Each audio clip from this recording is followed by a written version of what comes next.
ஒரு மிக மோசமான பொருளாதார நெருக்கடியிலிருந்து இலங்கை மீண்டு வந்திருக்கு. சாதாரணமான வளமையான நாடு மாதிரி இலங்கை இயங்கிக் கொண்டிருக்கின்ற போலியான பிம்பம் சமூகத்தில் கட்டமைக்கப்பட்டிருக்கு.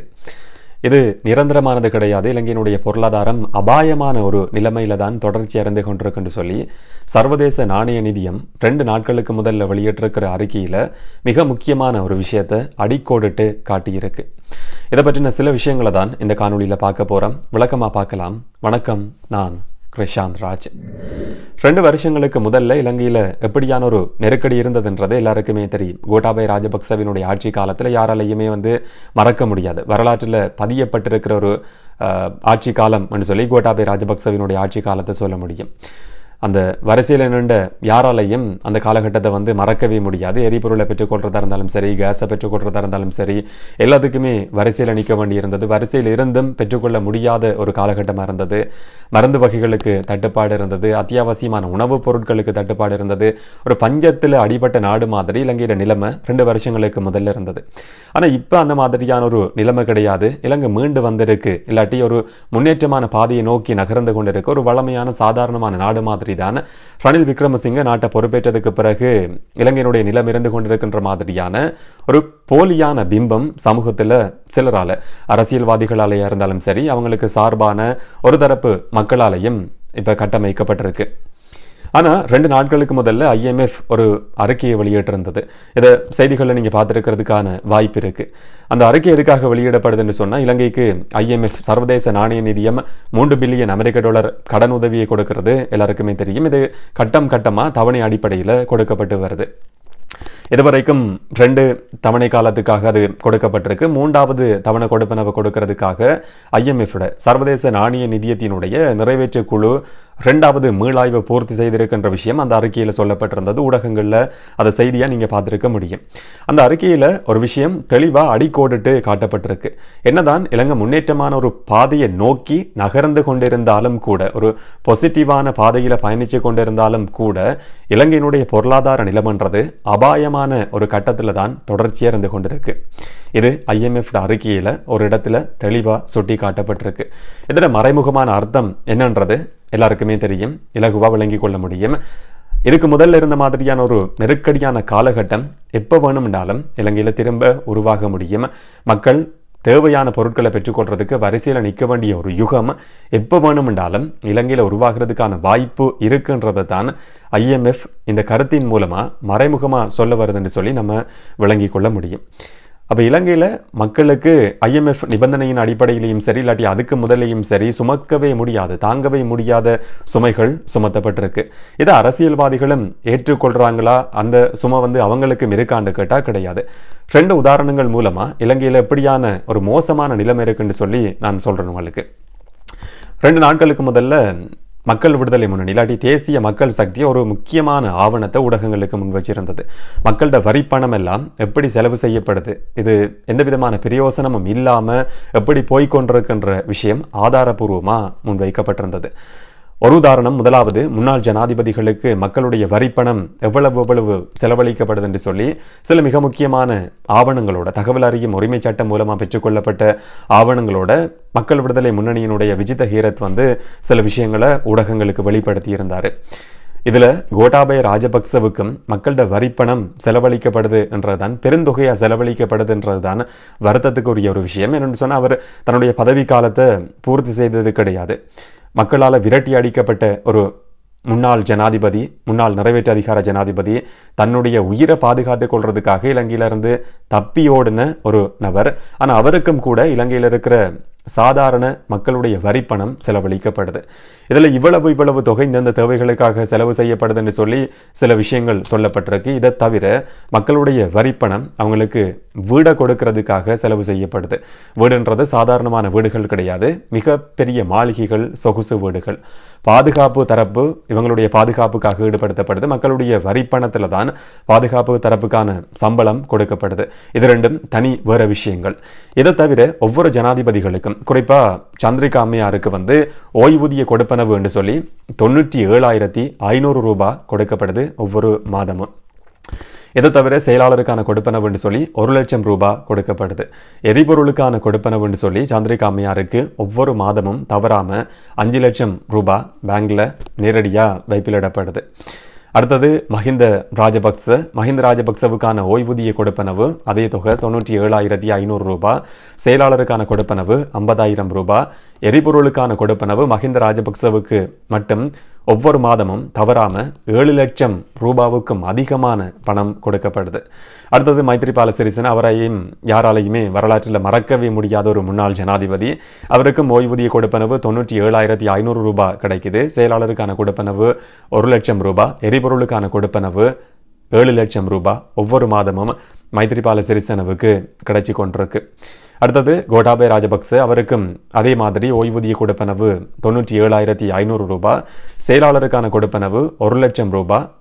எரிபொருளுக்கான கொடுப்பனவு 7 லட்சம் ரூபான்னு சொல்லி ஒவ்வொரு மாதமும் தவறாம கோட்டாபய ராஜபக்சவுக்கும் கிடைக்குது. கோட்டாபய ராஜபக்ச தன்னுடைய பதவி காலத்தை பூர்த்தி செய்யாத ஒரு முன்னாள் ஜனாதிபதி. அவருக்கு சொகுசு வீடு கிடைக்குது, பாதுகாப்பு தரப்பு ஈடுபடுத்தப்படுது. இதை தவிர இந்த ஓய்வூதிய கொடுப்பனவு, செயலாளருக்கான கொடுப்பனவு, எரிபொருளுக்கான கொடுப்பனவுன்னு சொல்லி மக்களுடைய பெருந்தொகை முன்னாள் ஜனாதிபதிகளுக்கு செலவு செய்யப்படுது. கோட்டாபய ராஜபக்ச வெறும் 2 வருஷங்களும் 4 மாதமும் மட்டும்தான் பதவியில் இருந்திருக்கிறார். அப்படி இருந்தும் கூட எல்லா சலுகைகளும் அவருக்கு கிடைச்சி கொண்டிருக்கு. இது மக்களுடைய வரிப்பணம் எப்படி வீணடிக்கப்படுதுன்றதுக்கான ஒரு உதாரணம். 2வது உதாரணம், இப்போ பாராளுமன்றம் கலைக்கப்பட இருக்கு. இன்னும் சில மாதங்களுக்குள்ள அது கலைக்கப்படுறதுக்கான வாய்ப்பு இருக்குன்னு சொல்லி எதிர்பார்க்கப்படுது. அப்படி இருந்தும் கூட 116 பாராளுமன்ற உறுப்பினர்கள் ஜனாதிபதி ரணில் விக்ரமசிங்கிட்ட ஒரு மிக முக்கியமான கோரிக்கையை முன் வச்சிருக்கிறாங்க. வரியை செலுத்தாம வாகனங்கள் இறக்குமதி செய்யறதுக்கான பெர்மிட்டை தர சொல்லி இந்த கோரிக்கை முன்வைக்கப்பட்டிருக்கு. இது சம்பந்தமான இறுதி முடிவை ரணில் விக்ரமசிங்க எடுப்பார் என்று சொல்லி எதிர்பார்க்கப்படுது. பெர்மிட் கிடைக்குமா இல்லையான்றது இதுவரைக்கும் தெரியாது. பாராளுமன்ற உறுப்பினர்களுடைய ஆதரவை பெற்றுக்கொள்ள வேண்டிய ஒரு நிலைமை ரணில் விக்ரமசிங்கவுக்கு இருக்கு. அந்த அடிப்படையில் எப்படியான தீர்மானத்தை அவர் எடுப்பார்ன்றதை நம்ம பொறுத்திருந்து தான் பார்க்க வேண்டியிருக்கு. இந்த பெர்மிட்லையும் மக்களுடைய வரிப்பணம் வீணா மோசடி செய்யப்படுது. குறிப்பா இது புது நடைமுறை கிடையாது. 2010ஆம் ஆண்டுல இருந்து இந்த நடைமுறை இருந்து வருது. 2010ஆம் ஆண்டுல இந்த பெர்மிட்டை பெற்றுக்கொண்ட 65 பாராளுமன்ற உறுப்பினர்கள் அதை விற்பனை செஞ்சிருக்கிறாங்கன்றது மிக முக்கியமான ஒரு விஷயம். இதுல 2 விதமான, இது ஒரு மோசடி தான், வெளிப்படையாகவே அதை சொல்ல முடியும். இந்த மோசடி 2 விதமா நடக்கும். ஒன்று, அந்த பெர்மிட்டை பாராளுமன்ற உறுப்பினர் தன்னுடைய பெயரில் பெற்றுக்கொண்டு இன்னும் ஒரு நபருக்கு பெயர் மாற்றம் செய்ய முடியும். பெர்மிட்டை பெற்றுக்கொண்டிருக்கிற முன்னாள் பாராளுமன்ற உறுப்பினர்கள் மிகப்பெரிய வர்த்தகர்களுக்கு அதை கடந்த காலங்களில் விற்பனை செஞ்சிருக்கிறாங்க. 7 மில்லியன் ரூபாவிலிருந்து 12 மில்லியன் ரூபாய் வரைக்கும் அது விற்பனை செய்யப்பட்டிருக்கிறதா கடந்த காலங்களிலேயே பேசப்பட்டிருந்தது. இதை தவிர 2010ஆம் ஆண்டுல ஒரு 7 மில்லியன் ரூபாவுக்கு இறக்குமதி செய்யப்பட்ட சொகுசு காரை எந்த விதமான வரியையும் செலுத்தாம ஒரு பாராளுமன்ற உறுப்பினர் 7 மில்லியன் ரூபாவுக்கு காரை இறக்குமதி செய்து பெற்றுக்கொண்டு அதை 30 மில்லியன் ரூபாவுக்கு விற்பனை செஞ்சிருந்தார் என்ற தகவல்கள் கூட வெளியாகி இருந்தது. இது 2010ஆம் ஆண்டு. 2016ஆம் ஆண்டுலையும் இதே மோசடி தொடருது. 75 பாராளுமன்ற உறுப்பினர்கள் இந்த பெர்மிட்டை பெற்றுக்கொண்டிருந்தாங்க. இதில் BMW, land cruiser, Benz car இதெல்லாமே இறக்குமதி செய்யப்பட்டிருந்தது. எந்த விதமான வரியும் இந்த பாராளுமன்ற உறுப்பினர்கள் செலுத்தினது கிடையாது. இதன் மூலமா இலங்கை மக்களுடைய 30 மில்லியன் ரூபாய் தொடக்கம் 40 மில்லியன் ரூபாய் வரைக்கும் மோசடி செய்யப்பட்டிருக்கு என்ற தகவலும் வெளியாகி இருந்தது. 2016ஆம் ஆண்டுல இந்த மாதிரியான பெர்மிட்டை பெற்றுக்கொண்ட பாராளுமன்ற உறுப்பினர்களில் தமிழ் பேசும் உறுப்பினர்கள் யாருன்றதை திரும்பவும் ஞாபகப்படுத்த வேண்டியிருக்கு. அதை நான் உங்களுக்கு திரும்பவும் சொல்றேன். இந்த பெயர்கள் சில நேரங்கள் உங்களுக்கு மறந்திருக்கிறதுக்கான வாய்ப்பு இருக்கு. இந்த பாராளுமன்ற உறுப்பினர்களை இப்பவும் நீங்க எங்கேயாவது ஒரு இடத்துல காணும் போது இறக்குமதி செஞ்ச அந்த சொகுசு வாகனங்களை அவங்க பயன்படுத்துறாங்களா இல்லையான்றதை கட்டாயம் கவனிச்சு பாருங்க. சில நேரங்களில் யார் விற்பனை செஞ்சிருக்கிறாங்க, யார் பயன்படுத்துறாங்கன்றதை தெரிஞ்சு கொள்ளக்கூடிய மாதிரி இருக்கு. முதலாவது நபர் சிவசக்தி ஆனந்தன், தர்மலிங்கம் சித்தார்த்தன், சதாசிவம் வியாழேந்திரன், மஹ்ரூப், சிவஞானம் ஸ்ரீதரன், சிவமோகன், MLAM ஹிஸ்புல்லா, விஜயகலா மகேஸ்வரன், ஸ்ரீநேசன், செல்வம் அடைக்கலநாதன், இரா சம்பந்தன், அவரும் இந்த பெர்மிட்டை பெற்றுக்கொண்டிருக்கிறாரு. சம்பந்தன் ஐயா இப்போ எந்த வாகனத்தை பயன்படுத்துறாருன்றது யாருக்குமே தெரியாது. வடிவேல் சுரேஷ், DM சுவாமிநாதன், தௌஃபிக், இந்த மாதிரியான தமிழ் பேசும் பாராளுமன்ற உறுப்பினர்கள் 2016ஆம் ஆண்டில் இந்த பெர்மிட்டை பெற்றுக்கொண்டிருந்தாங்க. இதில் எத்தனை பேர் அந்த பெர்மிட்டை விற்பனை செஞ்சாங்க, இல்லாட்டி காரை இலங்கைக்கு கொண்டு வந்ததுக்கு பிறகு அதை பெருந்தொகைக்கு வர்த்தகர்களுக்கு எத்தனை பேர் விற்பனை செஞ்சாங்கன்ற தகவல் யாருக்குமே தெரியாது. இவங்களை எங்கேயாவது காண்ற நேரத்தில் இந்த காரில் தான் பயணம் செய்கிறாங்களா, இல்லாட்டி வேறு காரில் சாதாரணமான காரில் பயணம் செய்கிறாங்களான்றதை பார்க்கும்போது உண்மை என்னன்றதை விளங்கி கொள்ளக்கூடிய மாதிரி இருக்கும். இது 2016 நடந்த சம்பவம். இப்போ அதுக்கு பிறகு ஆட்சி மாற்றம் நடந்ததுக்கு பிறகும் 2020 புதுசாக தெரிவு செய்யப்பட்ட பாராளுமன்ற உறுப்பினர்கள் 2020ஆம் ஆண்டில் ஒரு யோசனையை முன் வச்சிருந்தாங்க. எங்களுக்கும் இந்த பெர்மிட் வேணும் என்று சொல்லி, இது ஒரு சலுகை சிறப்புரிமை என்ற அடிப்படையில் எல்லா பாராளுமன்ற உறுப்பினர்களுக்கும் கொடுக்கப்படும், விரும்பினவர்கள் பெற்றுக்கொள்ள முடியும். ஆனால் இலங்கையில் ஒரு நெருக்கடியான காலகட்டம் உருவாகிறதுக்கு ஆரம்பிச்சிருந்த காலப்பகுதி. இதனால இந்த பெர்மிட்டை இப்போதைக்கு தர முடியாதுன்னு சொல்லி பிற்போடப்பட்டிருந்தது. ஆனால் இப்போ திரும்ப தங்களுடைய பதவிக்காலம் முடிகிறதுக்கு ஒரு சில மாதங்கள் எஞ்சியிருக்கிற நிலையில் 116 பாராளுமன்ற உறுப்பினர்கள் அந்த பெர்மிட்டை கடைசி காலத்திலேயாவது எப்படியாவது பெற்றுக்கொண்டு யாருக்காவது விற்பனை செய்வோம் என்ற அடிப்படையில் ரணில் விக்ரமசிங்கிட்ட அந்த கோரிக்கையை முன் வச்சிருக்கிறாங்க. அவர் கடைசி தீர்மானத்தை எடுக்க போறாரு.